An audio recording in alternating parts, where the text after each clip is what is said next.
का हृदय से धन्यवाद करते हैं, जो प्रभु जी के सहयोग के लिए बराबर कुछ न कुछ देते रहते हैं। प्रभु से प्रार्थना करते हैं कि ये क्लब दिन दुगनी रात चौगनी तरक्की करे और ऐसे ही प्रभु जी की सेवा में जुड़ा रहे। लायंस क्लब दिल्ली किरण हमेशा सेवा कार्यों में अग्रणी रहता है। आज भी हमने यहाँ पर आकर 300 बेडशीट और 300 तकिए के कवर जो है हमने यहाँ पर दिए हैं। इस तरह से हमारी सेवा रेगुलर यहाँ पर चलती रहती है और हमारे जितने भी साथी हैं इससे बहुत प्रेरित हुए हैं। लायंस क्लब दिल्ली किरण का एक सदस्य इस कार्य को करने के लिए तत्पर रहता है। अपना घर आश्रम हम लोगों ने अपने लिए बहुत ही अच्छी वो समझ रखा है कि ये सबसे नेक कार्य है। तो मैं इस पे आए हुए हमारे जितने भी सदस्य हैं, हमारे जितने भी कार्यकर्ता हैं, उनका सबका अभिनंदन करता हूँ और धन्यवाद करता हूँ। तो जान लेंगे अपना घर आश्रम नेवडा के अंदर आप कब से जुड़े हुए हैं? देखिए भाई साहब, हमें इसका सौभाग्य आज से 1.5 साल पहले 2023 मकर संक्रांति पे सौभाग्य प्राप्त हुआ अपना घर आश्रम में आने का। उसका श्रेय मैं हमारे पीडीजी लाइन सुरेश बिंदर जी को देता हूँ। वो हमें अपना घर आश्रम कूट में एक बार सेवा कार्य में लेके गए और उस दिन के बाद आज तक मैंने नॉर्मल भंडारे नॉर्मल यहाँ लगाना बंद कर दिया। बच्चों का बर्थडे, अपने भांजों का बर्थडे, मैं आपको एक इंसिडेंट बताता हूँ। मैं अपने भांजे को दिवाली पे यहाँ लेके आया सेवा कार्य में, तो उसके कुछ समय बाद उसका जन्म दिवस था। उसने कहा मैं अपना जन्म दिवस यहाँ मनाना चाहता हूँ जी। हमने कहा जन्म दिवस मनाने के लिए पैसे कौन देगा यहाँ पे आकर? वो 10 साल का बालक बोला कि मैं अपनी पॉकेट मनी से यहाँ पे इन प्रभु जी के संग अपना जन्मदिन मनाना चाहता हूँ। उस बच्चे ने, आज वो बच्चा इन प्रभु जी के साथ अपना जन्म दिवस मनाता है। और उस बच्चे को, और मैं ये वीडियो आपके माध्यम से जितने भी लोग देख रहे हैं, मैं उन सब लोगों से कहूँगा कि एक बार आप यहाँ अवश्य आएँ। आप भोजन सेवा ना करें, आप आके इन प्रभु जी से मिलें, इनसे बातें करें। इनको हम लोगों से बातें करना ही भोजन है। ये प्रभु हैं। आप आके इनसे मिलेंगे तो ये प्रभु हैं। आप देखिए इनको। और मैं अपना घर आश्रम का बहुत बहुत धन्यवाद करता हूँ डॉक्टर भार्गव का, डॉक्टर माधवी का, कि जो भरतपुर से इस संस्था को चलाते हैं, इस ऑर्गेनाइजेशन को। इतना ज़्यादा बढ़िया सेवा कार्य, वो जो सेवा कार्य कर रहे हैं, भगवान उनको दीर्घायु दे और वो ऐसे ही सेवा कार्य करते रहें। और हम लोग जहाँ तक प्रभु से हो सके हमें इस सेवा कार्य में सहयोग देने के लिए सक्षम बनाएं। सर, नर सेवा नारायण सेवा बहुत अच्छी बात है आप कर रहे हो सर।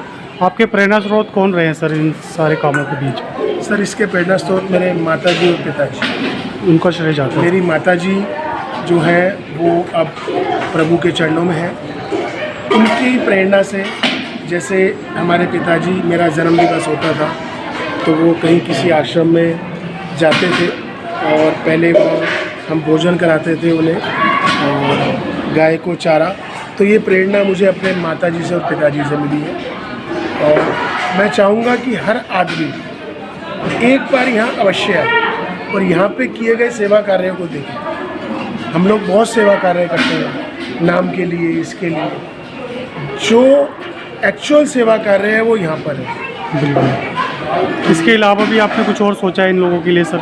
सर, इन लोगों के लिए समय समय पर हमारी संस्था और मैं पर्सनल करते रहते हैं। जैसा कि आज हमने यहाँ पे इन लोगों को बेडशीट की और पिलो कवर्स की आवश्यकता थी।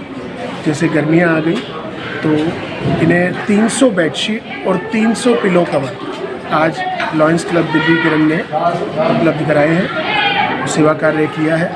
और इसके अलावा और भी सेवा कार्य में हम यहाँ सम्मिलित रहते हैं। यहाँ के प्रोग्राम में हमारे मोस्टली लायंस मेंबर्स यहाँ आते हैं और अपना जन्म दिवस, शादी की वर्षगांठ यहाँ प्रभु जी के साथ सेलिब्रेट करते हैं। और वो कहते हैं कि हमें इससे अच्छा नहीं लगता जी। वो सरकार की तरफ से कुछ हेल्प मिल रही है इन लोगों को सर? सरकार की तरफ से सर यहाँ पे आई थिंक शायद ये जगह मिली हुई है इन्हें। यहाँ पहले नारी निकेतन था और पिछले 2 या 2.5 साल पहले ये अपना घर आश्रम को मिला है। और यहाँ इतनी डेवलपमेंट कराई है, जिस हॉल में आप खड़े हैं इस हॉल का निर्माण, इस पार्क का निर्माण, और पीछे लिफ्ट लगी है, लिफ्ट का निर्माण, और अपना घर आश्रम ने इसको स्वर्ग बना दिया। अपना घर आश्रम नोएडा के जितने भी सदस्य हैं, जितने भी मेंबर मैनेजमेंट कमेटी है, उन्होंने अपनी सेवा से इसे स्वर्ग बना दिया। डॉक्टर भी उपलब्ध है सर यहाँ पे? बिल्कुल सर, डॉक्टर्स भी उपलब्ध हैं। मैं आपको दिखाऊंगा, ये मिनी हॉस्पिटल बना हुआ है जी। और डॉक्टर्स भी हैं। इनका रेगुलर ट्रीटमेंट होता है, दवाइयाँ मिलती हैं इन्हें, सब संस्था कराती है अपना घर आश्रम। प्रॉपर दवाइयाँ और डॉक्टर्स इनको अवेलेबल हैं, समय समय पे इनका चेकअप होता है। गोयल साहब, आपसे लास्ट में एक चीज़ जानना चाहूँगा, ये किस तरह की महिलाएं हैं, मतलब इन्हें घर से निकाल दिया गया है, क्या है? देखिए, कुछ दर्शकों इसमें को क्या बताएं होता सर। है, थोड़ा सा जिसे हम बोलते हैं मन बुद्धि, जो दिमागी रूप से स्थिर नहीं है, ये उस टाइप की महिलाएं, बच्चे, मेरी बहनें हैं, माताएं हैं, ये रोड साइड जैसे होते हैं, इन्हें घर से छोड़ दिया जाता है। तो रोड पे आपको कुछ नहीं करना, एक नंबर है, उस नंबर पे कॉल करें, अपना घर आश्रम वाले आएंगे और इनको लेके जाएंगे और इनकी सेवा करेंगे। मैं अनिल जी आपसे रिक्वेस्ट करूँगा, जो इनकी वीडियो है, जो वीडियो चलाई जाएगी, आप उस वीडियो का कुछ पार्ट अगर दिखाएंगे वीडियो में, तो पता लगेगा कि कैसे ये संस्था कार्य करती है। और ये सब मानसिक प्रताड़ित है, और यहाँ से करीब करीब 150 के आसपास प्रभु जी को ठीक करके उनके घर भेजा जा चुका है। उनके घर वालों से बात करके उनके घर भेजा जा चुका है। और जिनका कोई नहीं है, परिवार में कुछ नहीं है, वो सब यहाँ रहते हैं और इनकी सेवा की जाती है। और प्रभु जी ठीक होके, आधे से ज़्यादा यहाँ प्रभु जी हैं जो सेवा कार्य कर रहे हैं। आप अगर गौर से देखेंगे तो कुछ तो सेवा साथी होते हैं, कुछ प्रभु जी हैं ठीक होके अपने घर नहीं जाना चाहते, यहाँ सेवा करना चाहते हैं, वो प्रभु जी हैं। धन्यवाद सर आप। धन्यवाद।